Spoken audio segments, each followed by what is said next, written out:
Assalamualaikum warahmatullahi wabarakatuh. Alhamdulillahi wahdah, wassalatu wassalamu ala man la nabiyya ba'dah, Sayyidina Muhammad ibn Abdillah wa ala alihi wa sahbihi wa mawalah.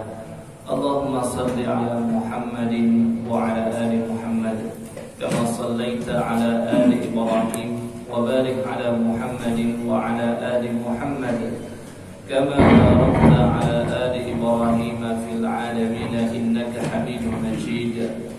Allahumma subhanaka la ilma lana illa ma 'allamtana innaka antal alimul hakim wa 'allimna ma yanfa'una wanfa'na bima 'allamtana rabbana zidna 'ilman warzuqna fahman amin amin ya rabbal alamin. Amma ba'du, kaum muslimin dan muslimat, bapak-bapak dan ibu-ibu, segenap masjid, segenap jamaah Masjid Nurul Iman yang semoga senantiasa dirahmati oleh Allah Subhanahu wa taala. Alhamdulillahirabbil alamin, di sore hari yang cerah ini kembali kita dipertemukan oleh Allah Subhanahu wa taala bertepatan pada tanggal 4 Rajab 4 Sya'ban 1442 Hijriyah, yang artinya kurang lebih sekitar 25 hari atau 26 hari lagi kita akan menyongsong bulan yang sangat kita nanti-nantikan, bulan yang penuh dengan ampunan dan rahmat Allah Subhanahu wa taala, yaitu adalah bulan Ramadan. Dan kita berharap semoga kita semua disampaikan dan dipanjangkan umur kita oleh Allah Subhanahu wa taala sampai dengan bulan Ramadan berikutnya. Dan semoga kita termasuk orang-orang yang mampu mengisi dengan banyak kebaikan dan amal soleh di bulan tersebut. Dan semoga kita termasuk orang-orang yang diampuni dosa-dosanya dan juga dibebaskan daripada api neraka. Karena begitu agungnya bulan ini, bulan Ramadan ini merupakan bulan yang menjadikan seseorang bisa mendapatkan percepatan pahala dan amalan dibandingkan dengan orang-orang yang tidak mendapatkan bulan tersebut, meskipun dia mendapat kemuliaan dengan mati syahid. Ya, ada sebuah kisah yang diriwayatkan oleh Al-Imam Ibnu Majah, dan kisah ini merupakan kisah yang sahih yang disampaikan oleh Sayyiduna sahabat Nabi yang bernama Talhah bin Ubaidillah, salah seorang sahabat yang dijamin masuk surga di antara 10 sahabat Nabi sallallahu alaihi wasallam yang paling utama. Sahabat Talhah menceritakan ada 2 orang yang datang kepada baginda Nabi sallallahu alaihi wasallam. Kemudian keduanya masuk dalam agama Islam dan bersyahadat di hadapan Nabi Muhammad sallallahu alaihi wasallam.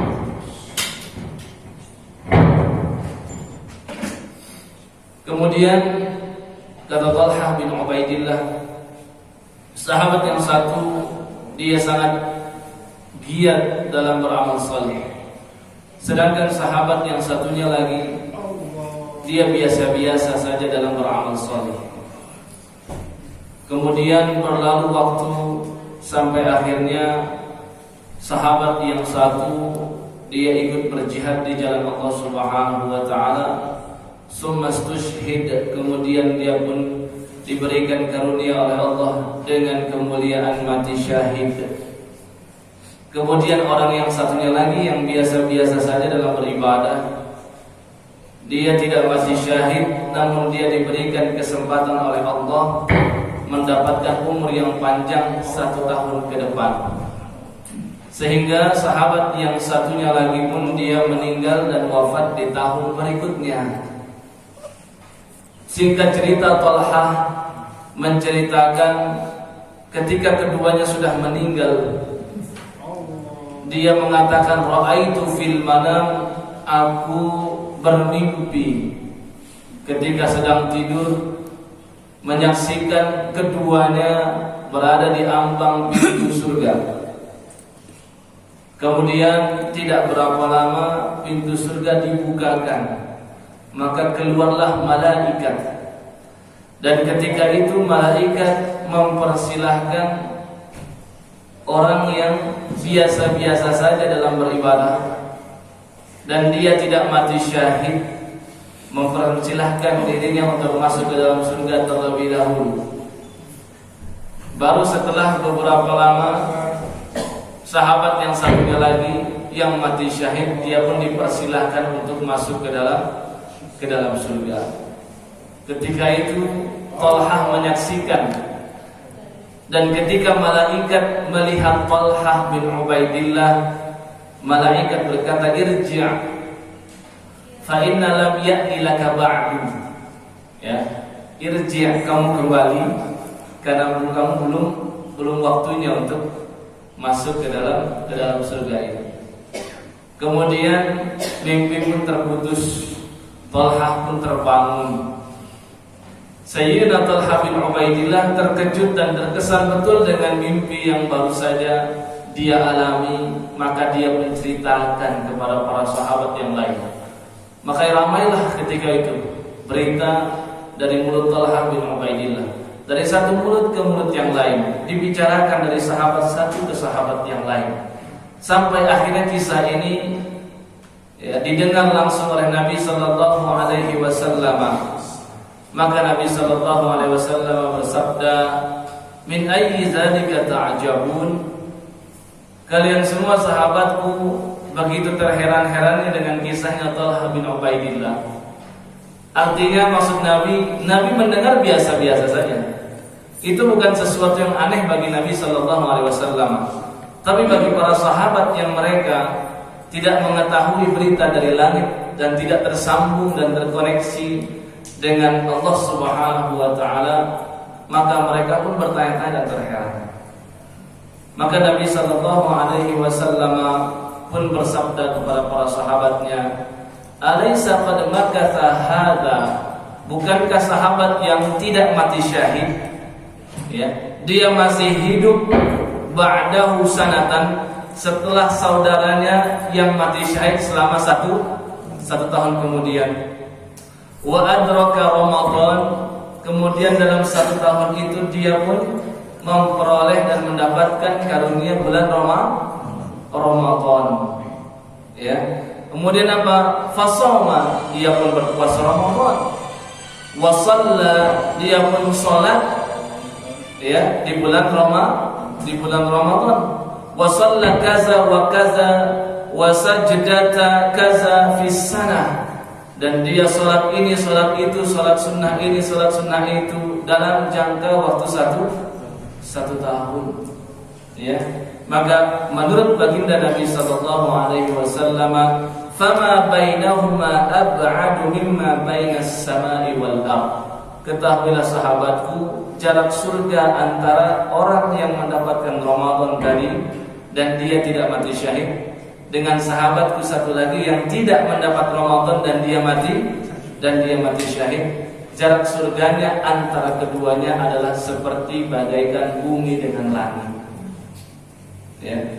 Artinya derajat surga seseorang yang bahkan tidak mati syahid namun dia mampu mengisi bulan Ramadan dengan banyak kebaikan, maka boleh jadi dengan hal itu surganya ditinggikan derajatnya oleh Allah Subhanahu wa taala lebih tinggi daripada orang yang mati syahid. Hadis ini menerangkan betapa besarnya keutamaan bulan Ramadan. Allahumma ballighna Ramadan. Semoga Allah Subhanahu wa taala menyampaikan kita semua dengan bulan Ramadan. Amin amin ya rabbal alamin. Bapak Ibu sekalian yang dimuliakan Allah Subhanahu wa taala, lanjutkan pembahasan Riyadhus Shalihin min kalami Sayyidil Mursalin pada nomor hadis yang ke-33 yang diriwayatkan oleh Sayyidah Aisyah radhiyallahu taala anha, ummul mukminin, ibunda kaum muslimin seluruhnya. bahwasanya Aisyah radhiyallahu taala anha bertanya kepada Nabi sallallahu alaihi wasallam anit ta'un, tentang apa itu ta'un. Faqala, maka Nabi sallallahu alaihi wasallam menjawab, ta'un itu adalah kana 'adzaban yab'atsuhu Allahu 'ala man yasha faja'alahu rahmatan lil mu'minin. Nabi menjawab, ta'un itu adalah azab. Azab itu adalah hukuman dari Allah Subhanahu wa taala, dan Allah kirimkan dan Allah timpakan kepada siapapun yang Dia kehendaki. Faja'alahu rahmatan lil mu'minin. Namun meskipun demikian, Allah jadikan ta'un itu sebagai rahmat bagi orang-orang beriman.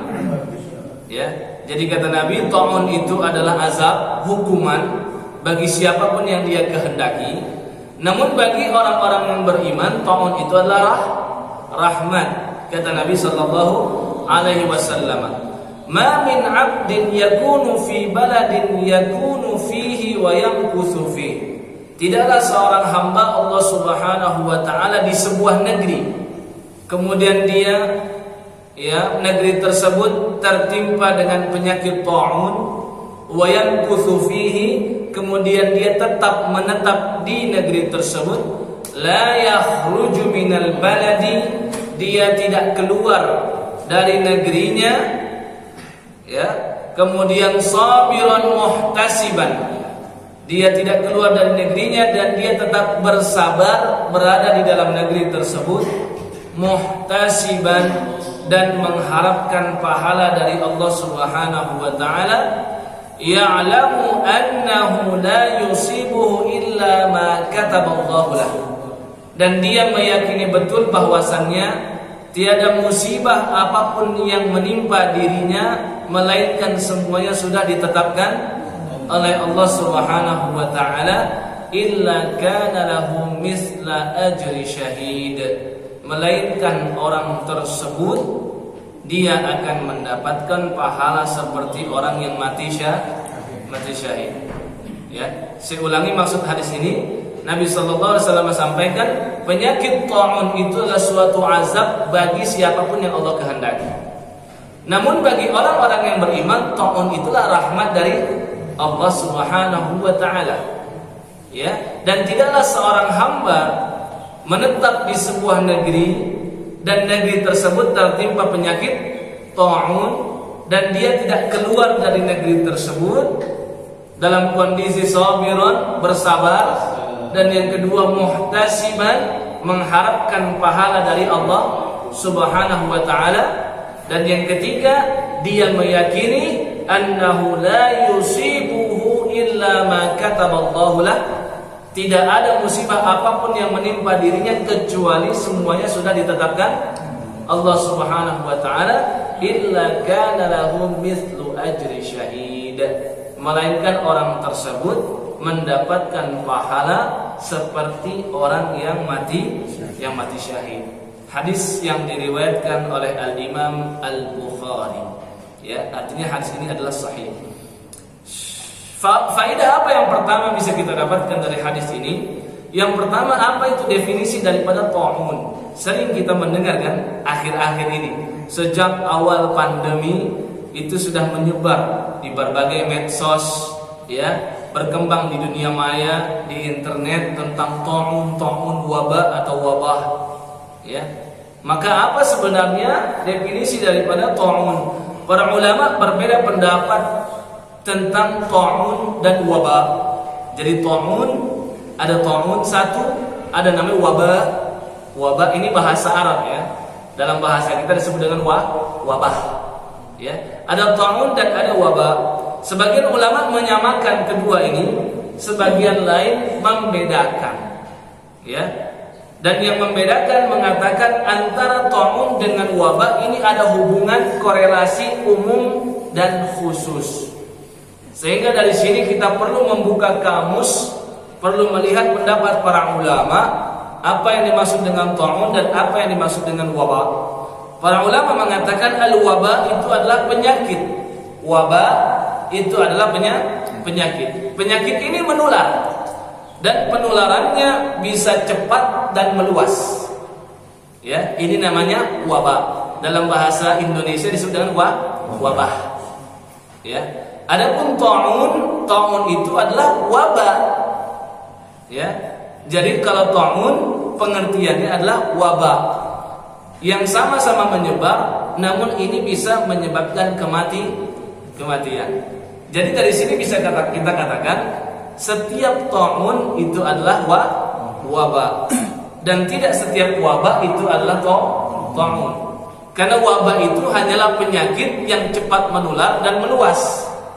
Ya, tapi kalau ta'un hakikatnya adalah wabah, namun wabah ini bisa sampai mematikan. Ya, sehingga dengan pengertian ini ada beberapa ulama generasi kontemporer yang saat ini masa kini seperti Mufti Arab Saudi dan juga para ulama-ulama Darul Hijrah, ulama Madinah, mereka menyatakan bahwasannya virus COVID-19 atau corona ini termasuk dalam kategori ta'un. Ya. Namun hal ini tidak menafikan ada sebagian ulama lain yang menyatakan bahwasanya COVID-19 ini tidak sampai dengan tahapan ta'un. Kenapa? Karena penyakit COVID ini ternyata kalau diteliti berbeda-beda. Ya, contoh COVID yang ada di Indonesia tidak sehebat yang ada di tempat-tempat lain. Apalagi kalau kita runut permasalahannya pada virus ini, bahwasannya virus ini sebenarnya ada yang membuatnya, ya kan? Tidak hadir begitu saja. Dan apalagi kalau kita lihat akhir-akhir ini dengan pandemi seperti ini, justru semakin banyak orang yang mencari keuntungan daripada sini, ya, daripada virus ini. Ya, namun hal ini wajar-wajar saja ketika para ulama berbeda. Adapun bisa kita katakan ta'un atau COVID-19 yang bisa dikatakan seperti ta'un itu pada tempat-tempat yang memang mungkin angka dan tingkat kematiannya begitu tinggi dan penularannya begitu cepat. Dan ini mungkin ketika masih di awal-awal COVID, awal-awal 1 tahun lalu. Dan sekarang kan COVID ini sudah 1 tahun, Pak, ya. Sekarang bulan Maret, kan tahun lalu bulan Maret itu sudah mulai lockdown, ya. Ya, ternyata COVID ini sudah berulang tahun, ya, sudah 1 tahun, ya. Nah ini, tapi kalau di saat ini mungkin tidak sampai seperti itu. Saat ini sudah semakin kondusif dan sekarang sudah diberlakukan yang namanya hanya sekedar protokol kesehatan, tidak seperti di awal-awal yang betul-betul tidak boleh keluar rumah. Ya, adapun yang kedua yang bisa kita dapatkan dari hadis ini adalah kita sebagai seorang beriman perlu mencari peluang kebaikan di setiap musibah. Ya, ketika tadi Nabi sampaikan ta'un ini adalah azab bagi siapapun yang Allah kehendaki. Ya, dahulu kala memang ta'un ini adalah wabah yang menjangkiti para umat-umat terdahulu yang mendustakan para nabi dan rasul. Sebagai bentuk azab terhadap mereka, maka Allah kirimkan penyakit. Ya, penyakit ini menular dan menularnya sangat cepat dan menyebabkan kematian massal. Ya, dahulu kala di zaman Umar bin Al-Khattab juga pernah terjadi. Ta'unnya adalah bentuknya seperti bisul, ya, bisul yang menghitam, dan bisul ini sangat banyak, apalagi di tempat-tempat bagian-bagian selipan-selipan seperti ketiak, seperti selangkangan. Dan hal ini penyakitnya tidak hanya bagian organ luar, bagian organ dalamnya itu penyakitnya itu sampai membuat jantung berdebar-debar dan seterusnya sehingga mengalami kematian. Dan ini sangat cepat dan ini menyebarnya begitu luas dan ini betul-betul menyebabkan kematian. Maka yang seperti itu bisa kita katakan sebagai ta'un. Ya. Nah, di sini ketika Nabi sampaikan ta'un ini adalah azab dan bagi orang beriman adalah rahmat. Dan betullah ketika Nabi sampaikan bahwasannya in asabathu sarra'u syakar fakana khairan lah. Sepatutnya seorang beriman ketika dia mendapatkan kenikmatan maka dia bersyukur, fakana khairan lah, maka hal itu baik bagi dirinya. Wa in asabathu dharra, namun orang beriman ketika ditimpa dengan musibah, dia akan sabar. Fakana khairan lah, maka yang demikian juga baik bagi orang beriman. Maka yang dimaksud Nabi sallallahu alaihi wasallam, seandainya orang-orang beriman, ya, mereka tertimpa penyakit taun kemudian dia bersabar, maka itulah yang dimaksud Nabi rahmatun lil mu'minin. Rahmat bagi orang beriman. Allah Subhanahu wa taala berfirman, "Alam nashrah laka sadrak wa wada'na 'anka wizrak alladhi anqadha dhahrak wa rafa'na laka dhikrak." Apa yang berikutnya? Fa inna ma'al 'usri yusra. Inna ma'al 'usri yusra. Sesungguhnya beserta kesulitan ada kemudahan. Dan sungguh beserta kesulitan ada kemudahan. Termasuk di antara yang dimaksudkan di dalam ayat ini adalah bahwasannya ketika orang-orang beriman berada di masa-masa kesulitan, maka Allah akan mempermudah dirinya mendapatkan pahala. Ya, makanya dikatakan oleh para ulama, inna 'idhamal jazaa'i ma'a 'idhamil bala. Sesungguhnya besaran pahala didapat seorang hamba beserta dengan kesulitan yang dia hadapi dalam mendapatkan pahala tersebut. Ya, maka sholat yang dilakukan di masa wabah berbeda pahalanya dengan sholat yang dilakukan dalam kondisi adem ayem saja, biasa-biasa tanpa ada wabah. Ya, dan sedekah yang dikeluarkan di masa pandemi seperti ini jauh lebih besar nilainya di sisi Allah dibandingkan sedekah ketika tidak dalam kondisi masa pandemi. Ya, Allah Subhanahu wa taala menceritakan tentang keutamaan sedekah di masa sulit di dalam Quran surah Al-Balad, surah yang ke-90. Allah Subhanahu wa taala berfirman, "Falaqtahamal 'aqabah wa ma adraka mal 'aqabah fakku raqabah aw it'amun fi yawmin dhi masghabah." Falaqtahamal 'aqabah, namun dia tidak mau menempuh jalan yang mendaki dan menanjak. Al-aqabah itu adalah kesulitan rintangan. Yang dimaksud adalah jalan yang mendaki dan menanjak, sulit untuk ditempuh. Ini maksudnya adalah orang-orang kafir. Ketika berada di dunia, mereka tidak mau mendapatkan kesulitan apapun. Maka mereka itu betul-betul senang dan cinta terhadap dunia. Adapun orang beriman, mereka siap untuk mendaki jalan yang terjal, yang banyak kesulitannya demi mendapatkan apa? Akhirat. Orang beriman seperti itu. Allah nyatakan, "Wa ma adraka mal 'aqabah." Tahukah kamu apa itu al-'aqabah? Apakah yang dimaksud dengan jalan mendaki dan sukar? Allah katakan, fakku raqabah. Di antaranya adalah membebaskan budak dari perbudakan. Ya, au it'amun fi yaumin dhi masghabah, atau memberi makan ya pada hari di mana terjadi kelaparan. Ayat ini menunjukkan memberi makan ketika di masa sulit ya, maka pahalanya jauh lebih besar dibandingkan ketika tidak dalam kondisi sulit. Kita lihat di zaman pandemi ini berapa banyak kan orang-orang ojol. Apa itu ojol? Ya, ojek online ya, semakin sepi ya. Berapa banyak kita lihat para pelaku bisnis ekonomi mikro ya, usaha-usaha mikro yang harus tutup dan gulung tikar. Demikian juga yang makro harus banyak meliburkan para karyawannya. Banyak terjadi kesulitan di masa ini.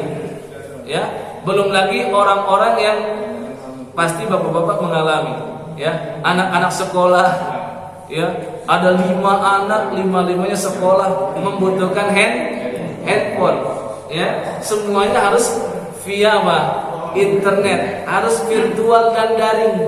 Ya, mending kalau orang tuanya mampu membeli 5 handphone. Kalau handphonenya cuma 1 dengan spesifikasi yang juga pas-pasan. Ya, kebayangkan Pak masa sulit seperti ini kan?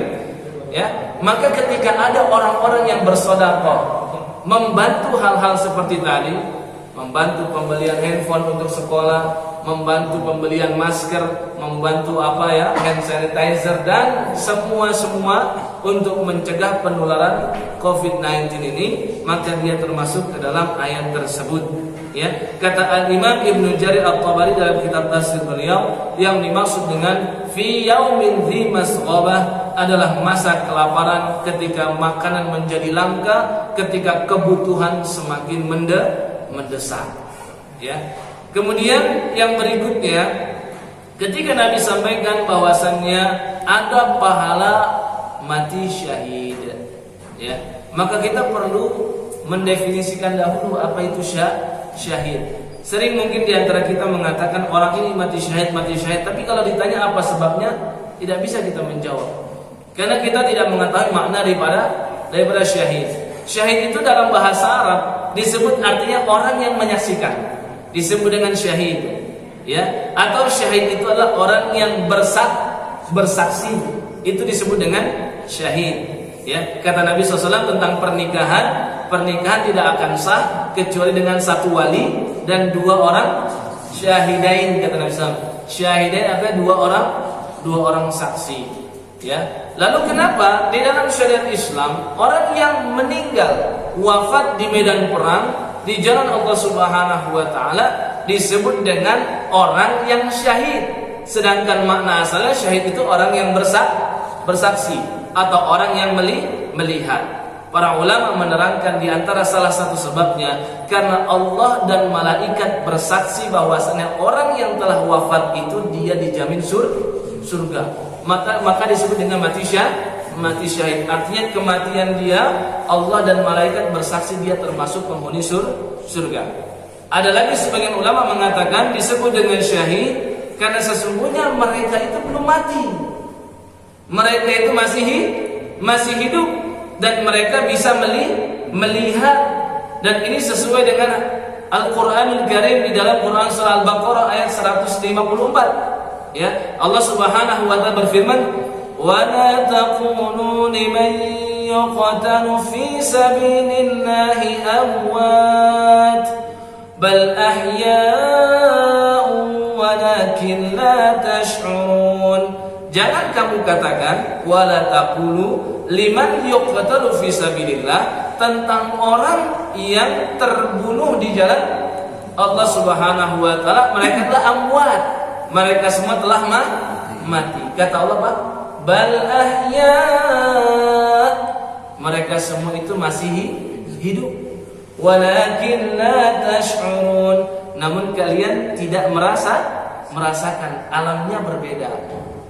Dalam surah Al-Imran ayat 169 lebih ditegaskan lagi oleh Allah Subhanahu wa taala, "Wala tahsabanna alladziina qutilu fi sabilillahi amwata." Jangan kamu menduga orang yang meninggal di jalan Allah di medan perang mereka semua itu sudah amwata, sudah mati. Bal ahya'un 'inda rabbihim yurzaqun. Tetapi mereka semua itu masih hidup dan mereka ada di sisi Allah Subhanahu wa taala, yurzaqun, mereka semua diberikan rezeki oleh Allah. Farihina bima atahumullahu min fadlihi wa yastabshirun. Farihin, mereka ternyata berbahagia. Ya, kita sekarang ini kesulitan hidup seperti ini. Orang-orang yang mati syahid kesulitannya sebelum mati, setelah mati farihin, kata Allah, bahagia mereka. Bima atahumullahu min fadlihi, bahagia karena mendapatkan karunia yang Allah berikan kepada mereka.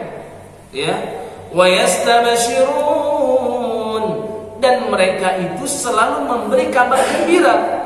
Bagi siapa?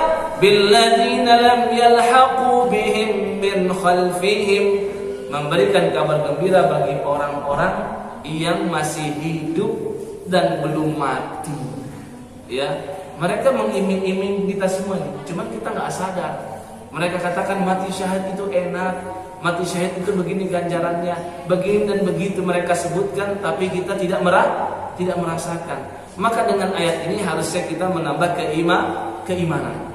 Ya, sebagian ulama mengatakan bahwasannya orang yang mati syahid sesaat sebelum dia ruhnya keluar, dia menyaksikan atau disaksikan oleh malaikat, diberikan sebuah slideshow tentang apa? Tentang derajat surga yang nanti akan dia peroleh dan nikmatnya seperti apa.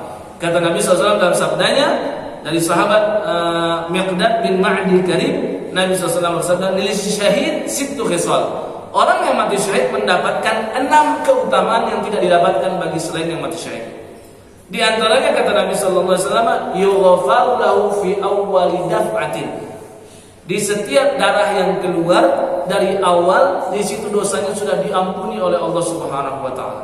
Maka semakin banyak lukanya, semakin banyak darahnya, semakin banyak dosa yang berguguran. Ya. Kemudian kata Nabi sallallahu alaihi wasallam, "Wa yara maq'adahu minal jannah." Nah, ini yang menarik. Dia akan menyaksikan surganya nanti dia ada di sebelah mana. Dekat dengan Nabi kah? Berada di Firdaus kah? Dengan kenikmatan seperti apakah? Nanti ditampakkan sesaat sebelum meninggal. Makanya banyak kita saksikan orang-orang yang mati syahid meninggalnya seperti apa? Tersenyum. Ya mungkin sesaat ketika itu dia bahagia betul, disaksikan ya. Dia menyaksikan, oh surga saya seperti ini. Insya Allah ya. Dan juga ada para ulama yang mengatakan karena mereka mendapat jaminan perlindungan dari azab kubur dan azab neraka. Kata Nabi SAW, "Wa yujaru min adzabil qabri." Di antara keutamaan bagi orang yang mati syahid, dia akan dilindungi dari azab kubur. Wa ya'manu minal faza'il akbar. Dan dia akan merasa tentram dan tenang ketika nanti dibangkitkan di padang mahsyar. Dan ini pertanda dia termasuk ahli surga. Karena ahli neraka itu sejak di kuburan sudah diazab, dibangkitkan sudah panik luar biasa, apalagi ketika melewati sirat, hisab dan lain sebagainya. Kesulitan betul-betul. Tapi orang yang sudah merasa tenang ketika dibangkitkan, itu salah satu tanda dia insya Allah termasuk orang-orang yang berhak atas surganya Allah Subhanahu wa ta'ala. Yang terakhir, di antara yang bisa kita ambil dari faedah hadis ini bahwasannya pahala syahid tidak hanya diperuntukkan bagi para syuhada. Jadi pahala keutamaan mati syahid itu tidak hanya diperoleh oleh orang-orang yang mati syahid. Dari hadis ini orang yang terkena penyakit mematikan ya dan menular dan dia bersabar berharap pahala dari Allah.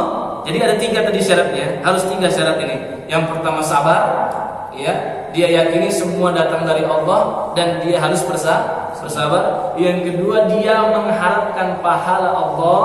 Dan yang ketiga, dia meyakini tiada musibah apapun yang menimpa dirinya kecuali ini semua sudah ditetapkan oleh Allah, tidak menyalahkan yang lain.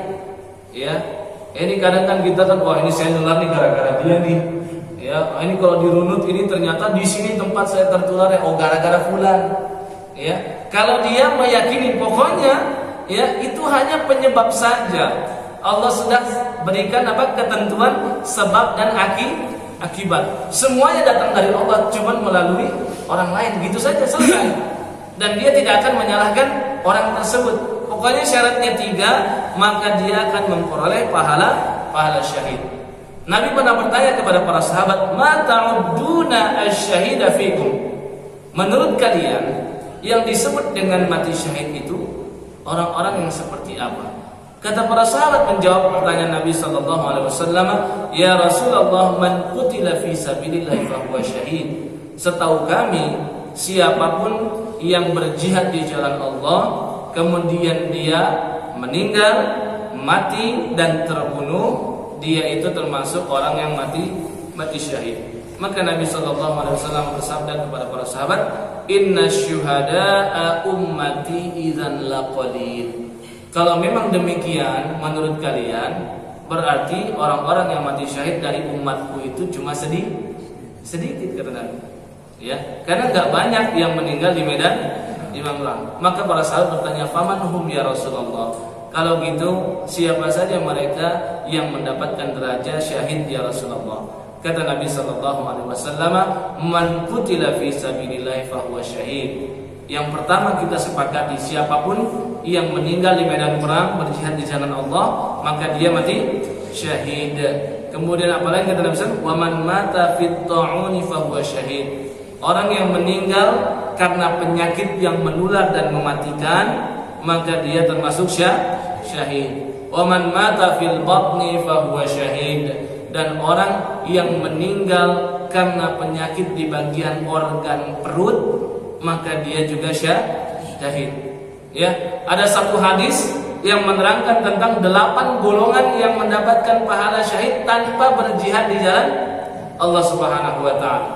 Nabi sebutkan yang pertama al-mat'unu syahid. Ini yang tadi, tertular penyakit mematikan, wabah dan lain sebagainya, insyaallah syahid. Dan kita doakan orang-orang yang telah meninggal karena COVID-19 ini, semoga mereka semua mendapatkan pahala syahid. Dan kita doakan orang-orang yang merasa aman dan tidak tertimpa penyakit ini, semoga dengan kesabaran mereka semua, mereka pun mendapatkan pahala syahid. Amin ya rabbal alamin. Yang kedua, al-ghariqu syahid. Orang yang meninggal karena tenggelam, ya, terkena tsunami juga, ya, sepanjang dia muslim ya, dan beriman kepada Allah Subhanahu wa taala, maka insyaallah dia mati syahid. Wa sahibu zatil jambi, seseorang yang terkena penyakit di bagian tulang rusuk, ya, itu juga syahid. Ya, mungkin penyakit apa sekarang? Ya, bagian organ-organ di dekat tulang rusuk, mungkin jantung di sini ya. Ya, masalah jantung, masalah apa, ya, itu juga termasuk syahid. Wal mabtunu syahid, ini juga organ bagian perut, ini juga mati syahid. Wa sahibul hariqa, orang yang mati terbakar, ya, terbakar juga syahid. Walladzi yamutu tahtal hadmi, orang yang meninggal karena tertimpa reruntuhan. Tertimpa apa misalkan, ya, longsor, ya, kemudian bangunan runtuh, itu termasuk insyaallah mati syahid. Wal mar'atu tamutu bi jum'in fahiya syahid. Dan wanita, ini wanita nih, khusus para ibu-ibu yang meninggal karena melahirkan, maka dia termasuk juga mati syahid. Kemudian Nabi sampaikan yang berikutnya, 4 golongan lagi, tadi 8 ditambah 4 jadi berapa?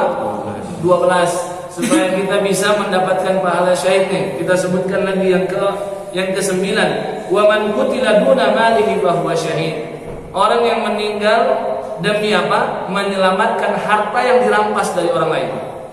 Ya, kita bawa harta dalam perjalanan, misalkan pulang kampung, ya, ada bajing loncat, istilah orang Sumatera sana ya, atau ada perampok dan lain sebagainya ya. Kemudian dia mengancam nyawa kita. Kemudian kita membela harta kita, tidak terima, kemudian kita dibunuh oleh mereka, maka insyaallah mati syahid. Wa man qutila duna ahli, seseorang yang meninggal, ini yang ke-10, karena membela keluarganya.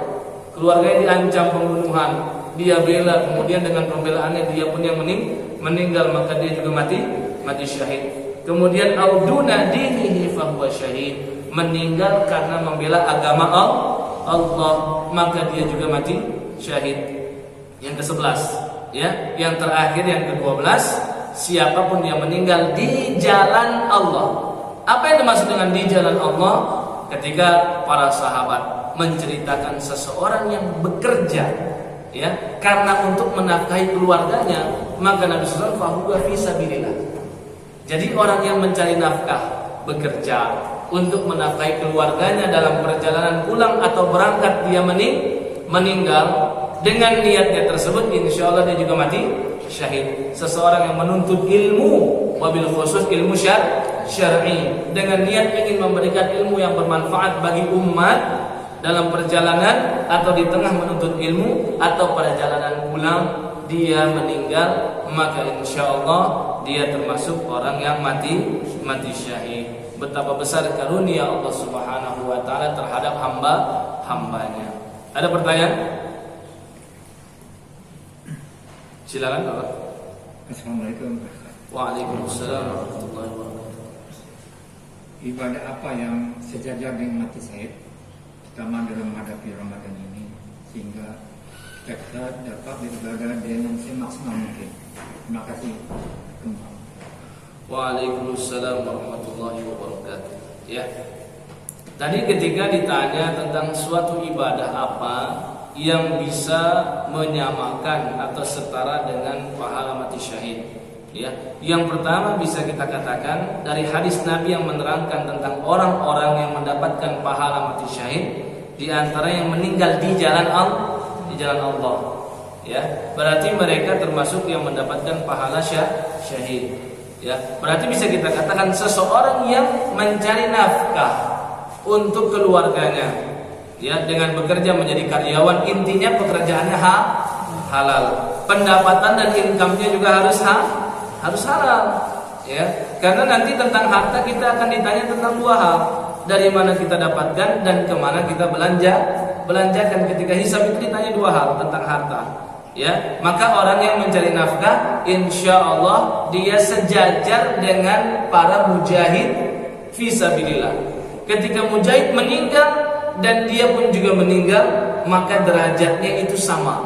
Namun ingat, sesuatu yang dikatakan dalam syariat mithlu itu artinya seperti, ya, seperti orang yang mati syahid, seperti orang yang berangkat haji, seperti ini dalam ilmu syarah hadis, mustalahul hadis. Para ulama mengatakan sesuatu yang seperti tidak mesti sama, ya. Sesuatu yang dikatakan oleh Nabi atau Al-Quran seperti tidak mesti sama, ya. Dan kita secara logika pasti sudah mengatakan orang yang meninggal dan karena di medan perang, ya, meskipun kata Nabi itu seperti, atau orang yang mencari nafkah seperti orang yang berjihad di jalan Allah, itu tidak menunjukkan pahalanya harus sama, ya. Boleh jadi pahalanya mirip dan mendekati, kecuali kalau dari Nabi SAW katakan itu ada tambahan berikutnya, tambah. Contohnya adalah i'tikaf setelah subuh, ya.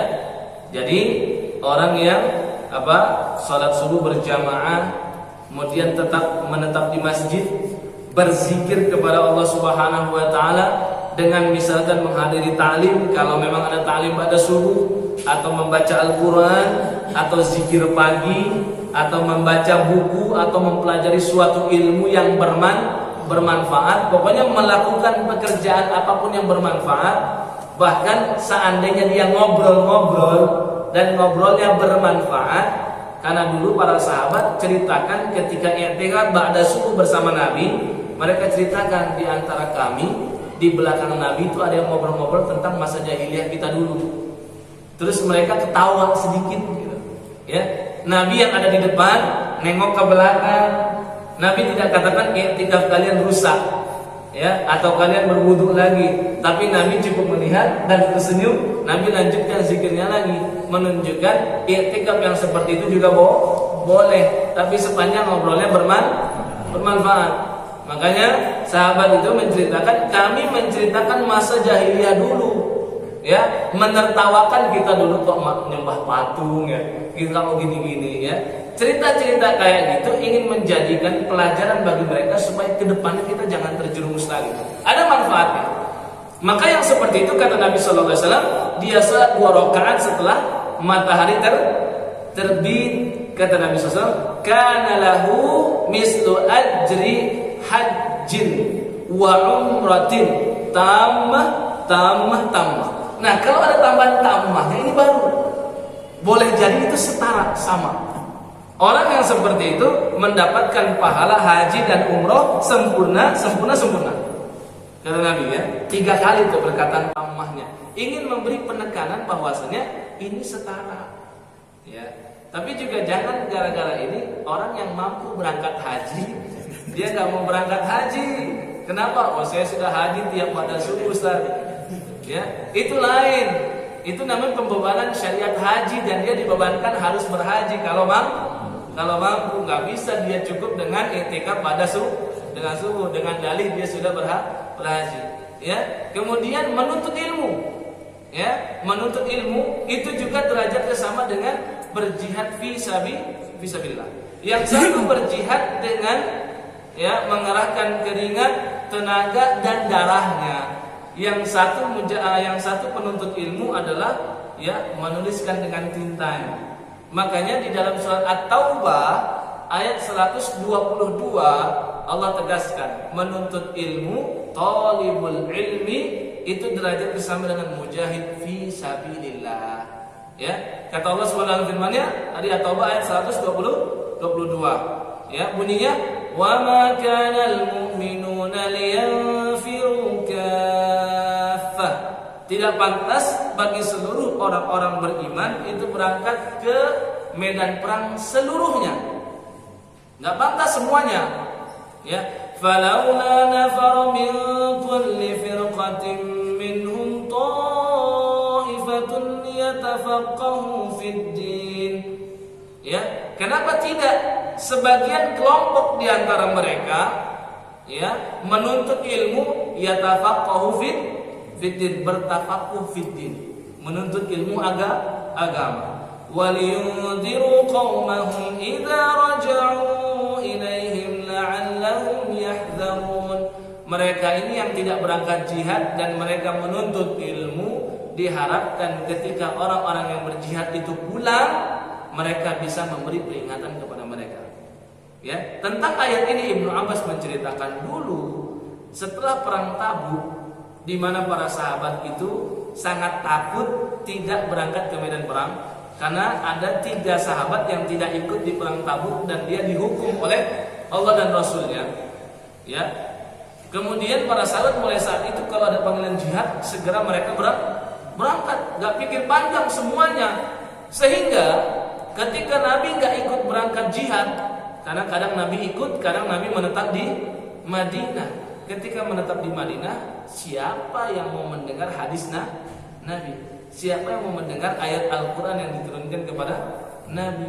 Maka dengan ayat ini, mulai saat itu Nabi pun pisah-pisah sahabat. Ketika sedang berjihad, maka Nabi utus beberapa orang yang harus menetap di Madinah. Buat ngapain? Mendengar tausiah dari Nabi. Ya kan? Karena kalau semuanya berangkat, nanti Nabi di Madinah siapa yang dengerin hadis beliau? Siapa yang dengerin ayat Al-Quran yang diturunkan kepada beliau?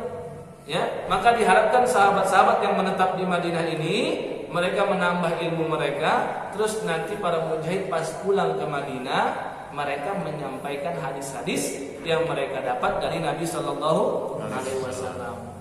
Ya, jadi di situ Allah setarakan antara jihad fisabilillah dengan menuntut ilmu. Jadi para penuntut ilmu seandainya meninggal dan niatnya betul-betul lurus dan ikhlas karena Allah Subhanahu wa taala, insyaallah derajatnya sama dengan para syuhada. Wallahu taala a'la wa a'lam bis-shawab. Sedikit aja. Ya. Dalam sebelum waktu suruh masuk kita pakai 2 masjid bisa nggak bisa? Pindah masjid gitu. Kan habis subuh. Kemudian kita pindah lagi ke masjid satu lagi, tapi waktu turun apa sama atau kurang mengurangi enggak? Lama-lama subuh. Jadi itikafnya dua masjid lah, tapi sebelum waktu turun habis. Kalau lihat daripada hadisnya, dia harus di masjid tersebut, dia menetap di sana, ya. Adapun kalau dia berpindah karena suatu uzur, maka kalau suatu uzur maka tidak bermasalah. Ya, yang penting niat dia betul-betul ingin ya memenuhi itu, namun karena suatu uzur maka mengharuskan dia pergi. Ya, contoh misalkan kebelet pipis, sehingga dia harus keluar kamar mandinya di luar masjid. Ya, berarti dia sudah keluar masjid. Seandainya bukan karena itu, dia akan tetap di di masjid. Maka setelah pipis, wudu, balik lagi ke masjid, sholat 2 rakaat, maka insya Allah Allah Maha tahu tentang uzur tersebut dan dia akan mendapatkan pahala yang sempurna. Ya. Jadi lihat dulu kalau karena uzur dan mendesak, maka insya Allah tidak mengapa ya. Kita akhiri dan kita tutup dengan membaca doa kafaratul majlis. Subhanakallahumma bihamdika asyhadu an la ilaha illa anta astaghfiruka wa atubu ilaik. Wassalamualaikum warahmatullahi wabarakatuh.